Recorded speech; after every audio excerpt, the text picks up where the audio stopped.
air dia keluar tak berhenti, disebabkan getah dekat dalam ni.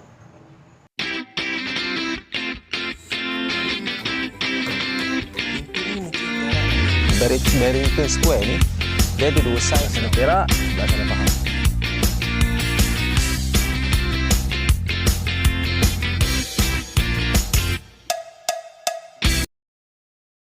Salam guys, hari ni kita nak repair ni. Air dia keluar tak berhenti, disebabkan getah dekat dalam ni. Getah dalam ni dah rosak. Jadi kita tutup, dia tak boleh tutup sendiri bila air dah penuh. Jadi kita kasih tukar, dia tukar tak perlu tukar semua. Set batang ni.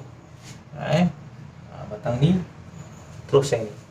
Bola pun kita boleh pakai lagi, benda ni pun boleh pakai lagi. Just tukar set ni je. Jom.